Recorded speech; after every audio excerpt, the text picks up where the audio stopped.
Hi there, and thank you for this opportunity to share some practice and marketing insights with you. For those of you that don't know me, my name is Jeffrey Grossman, and I'm here on behalf of the AAC to provide you with some amazing content and information to help you grow your practice. I'm the founder and owner of Acupuncture MediaWorks, AcuDownloads, and AcuPerfect websites. And I started my practice in '98, and I had a lot of trials and tribulations and a lot of struggles. And I noticed that I had a problem in not knowing how to market my practice and how to properly communicate with my patients. And all I wanted to do was to treat people, and I didn't want to market or do any of that. So the struggle was real. The struggle is real. And it took me down a path to start my companies, but that's a longer story, best reserved for another time. But what I want to do today is to share with you some insights and information about how to incorporate social media into your practice. But before I do that, I want to encourage and inspire you with the fact that you are an incredible resource. You're natural healers. You know how to get people to feel balanced and healthy. We know how to help people with safe, natural methods, and we change lives every single day. And people need your help. They want your help. They need your services, but many people don't even know that you exist. So I want to help change that. I want to help get you more people on your table. And that's what these talks with the AAC are all about, is to help you be seen, be heard, and to ultimately bring people into your practice so that you can make more money and ultimately help more people. So you are never alone. I want to remind you that, okay? I'm here for you.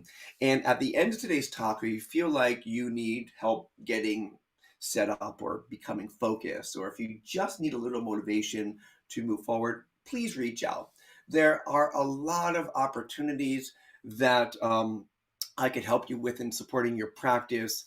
And you aren't alone. I've been through this. I've worked with other practitioners who have been through this. So use this talk as a resource, use me as a resource, and just one or two simple changes and aha moments from today's talk can make all the difference for you. Okay, so let's go ahead and get started. I want to talk with you about the top 5 reasons you need a social media strategy and how to get started now. Social media is an online marketing tool that allows you to communicate directly with your audience. And there has never been a time in history when it's this easy to connect with your patients. And today, every practice owner knows that it's essential to have a strong social media presence and engage with your market online. Excuse me. But few actually know how to do it effectively and get results. But the key difference between those who succeed and those who fail is simply planning. Okay. So practitioners that use social media successfully do so because they have a solid strategy in place and they take the time to plan this strategy with a big picture view and then implement it in a systematic way. So your practice can absolutely benefit as well. And the time it takes to develop this strategy more than pays off once you implement it and start getting closer to your practice goals. So today, I would like to talk with you about 5 reasons why you need a social media strategy and what you need to do to get started now. First is that you have to maximize the effectiveness of your social media presence that allows you to attract the right kind of patient to your practice. You then have to focus your energy and your time creating this strategy so you can continue helping more people with your acupuncture treatments, right? So if you want to bring them in, you have to get in front of them consistently, all right? And then you have to know what type of content converts these prospects into paying patients so you can make sure that your strategy's actually working and that you're reaching more of your marketing goals. And it's important to find the motivation to implement and post content every day, and I'll show you how to make it a lot easier, and it's going to be easier than you might think. And finally, you need to know what tools are important to measure your social media success so you don't waste your time and money on something that's not giving you a positive return. Okay, Sound good? So many practitioners make the mistake of thinking that social media works like this. You log in, you check out your feed, you post some stuff, you interact with your commenters, and you watch your engagement gradually rise. Nice, right? Sounds fair, but not quite. It doesn't exactly work this way. And it can, but it won't be as effective as it can be. And here's why. If you don't have a strategy and a plan, you won't get any results from your social media activities. You may grow some followers by simply being there, interacting with them, but that won't get you closer to achieving your practice goals.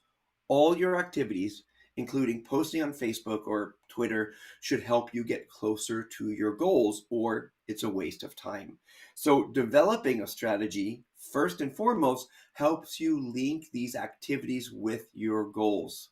For example, if you're using these platforms to nurture leads by sending them to your free report or your free evaluation and just getting them to join your list, you'd post different content in a different way than you would if your goal was to get them on your schedule directly, right?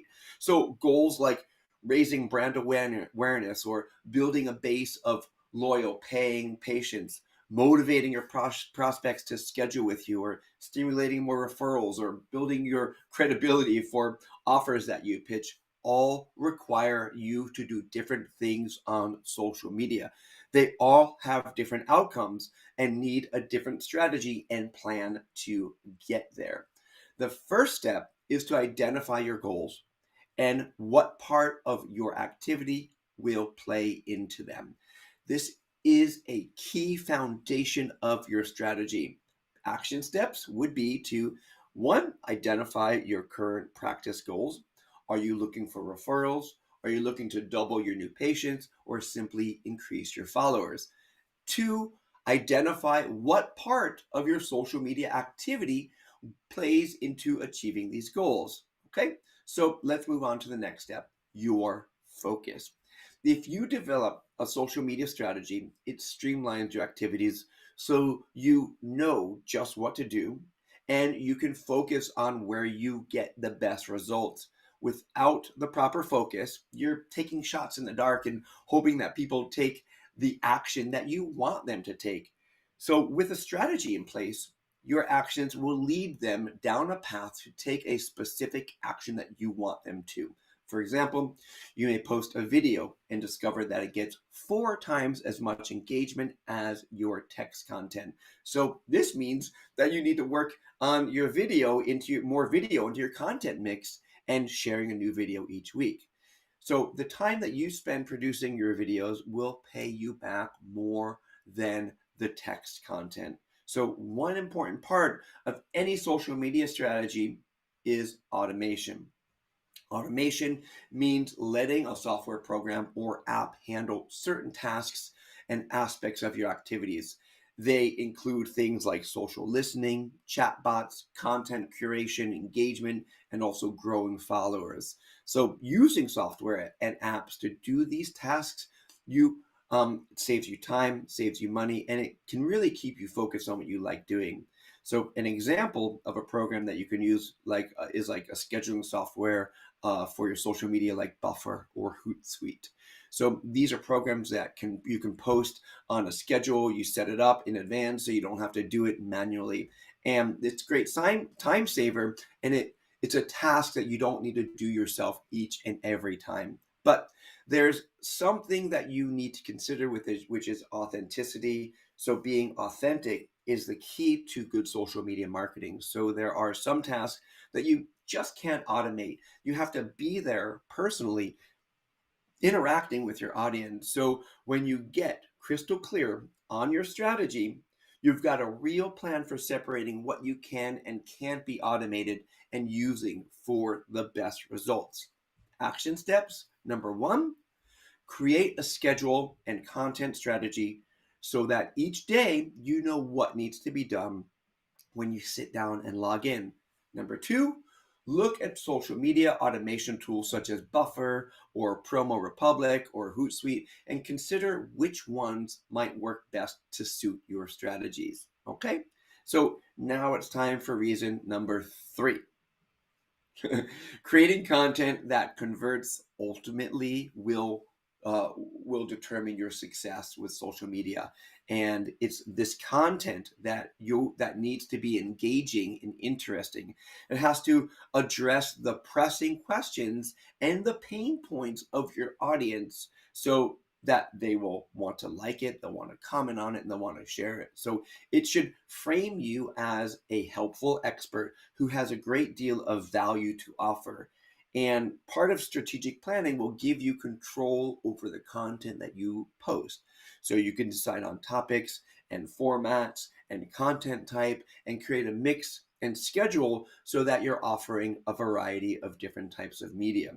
And once you start posting, you'll get feedback instantly to see which content works best, and then you can refine for even better results. And once you start, you need to maintain consistency and maintain a regular posting and marketing schedule. One way to do this is by using a service like AccuDownloads, where you can find done for you blog posts and graphics and newsletters and marketing tools at your fingertips. And it's a great service to help support you in your strategy if you don't know what type of content already that you want to put forth. So what you'll need to do is research and create a profile that will include the interests and of all of your patients, right? So that is part of engaging with your client, is to know what they want, okay? And to know what type, who your ideal patient is. And I teach this in my practice management class. And one of the exercises to map out who your ideal patient is, your avatar, who they are, what they read, what they eat, etc. And this becomes your intimate and ideal prospect finder, so you could speak directly to them. And as part of this research, you'll analyze your competitors and influencers and see what type of content performs best on their platforms, and you'll choose some to follow, and you'll gain insights following them to help you create your own unique content. So the result is that your content will have further reach and will be more laser focused when you have your ideal prospect in mind, as opposed to just trying to market to everybody. You're focused on who it is that you want to market and communicate to. Action steps: 1, identify topics and the type of format and the content types that you want to share, and then create a posting calendar to get you started. Then you'll refine this once you start implementing it. Number 2, create an outline of your ideal patient avatar. And number 3, perform a SWOT analysis on your competition, so you know where they're falling short, where you could step in. Okay, so this next reason is critical. And one of the best things about having a solid social media content plan is that you have somewhere to go, right?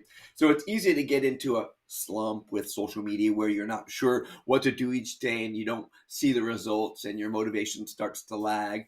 But when you have a good strategy in place, you'll know how to plan for each day, and your to-do list of important tasks is ready to go. And this takes the work out of interacting with your audience, so you can just have fun and enjoy it, and it won't feel like work at all, but just hanging out with your people that you know and that you love, that you want to support in your community.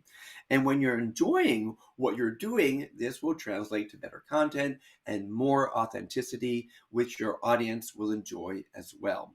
So the best way to create daily task lists is to start big and work your way smaller and smaller.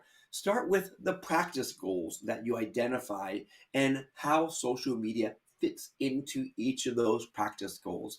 And with that and your content schedule, you can see the milestones that you have to reach and to achieve. And each day is a step towards each of those milestones.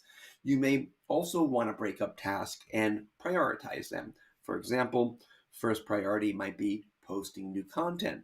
Next priority might be replying to comments and refollowing people who started following you. So with leftover time, you might scroll your feed looking for content ideas or content to share, or spend time researching your audience. Excuse me. Action steps: 1, create a weekly plan for each day of social media activity and finish up each session with a list of things to do for next session to get you started. All right. So now I've covered most of the essential reasons why you need a social media strategy in order to get results. And the last thing we're going to look at is how to measure the results of your strategy. So the question is, how do you know if you're actually making progress toward your practice goals, right? Many practitioners don't even have practice goals, nor do they even know how their progress is moving forward. One of the most important advantages of social media strategy is that you can set out a plan for monitoring the results of your actions using objective data. And you do this by setting key performance indicators that you can check regularly. For example, if you want to grow your followers, you can check how many times you've got new followers. You can set a goal for new followers each week. If you're looking for more referrals, what will you do to track that? Okay, so this data will tell you whether your strategy is working, and if it's not working, what you need to do to shift it and what you need to do in order to improve it. Performance metrics can be tracked using analytic tools or a simple in-house spreadsheet. And there's programs that monitor these metrics for you, and set up and create a report for you that you could download and take a look at. So your strategy also includes documenting your efforts, and this will help you refine it and make your marketing for your social media more effective. So you can learn from your success, you can learn from your mistakes, you can learn from what worked and what didn't work, so you can make your strategy better and more refined moving forward into the future. And an important factor in social media success is monitoring the improvement and the metrics of the documentation to help you do this. Action steps: take your practice goal and decide which metrics would help you determine whether you're reaching it or not. Choose the metrics and put them into a time frame or a spreadsheet so you can measure and see the results regularly. And look at these metrics, the tools, and choose which ones to use. Start with free ones or popular ones and easy to use programs, and upgrade with them as you need it. Okay, so I hope you that received some insights today. And if you're ready to start implementing more practical steps to help you develop a comprehensive, manageable, and motivating social media strategy that delivers results, reach out to me. I have a program that I'm launching over the next few weeks. So these tips are just the starting point for you to help you focus to get motivated for that. So if you'd like to learn more, I'd love to have you reach out to me. My email address is Jeffrey, Jeffrey, at acupuncturemediaworks.com. And just shoot me an email. Let me know that you're interested in learning more about social media marketing and how to implement strategies into your acupuncture practice. So thank you again so much for the AAC for allowing me to come here yet again to share some insights and marketing with you. And next week, join us when Pony Chang comes on board and shares some insights and some inspirations with you. Take care, stay beautiful. Talk to you soon. Bye-bye.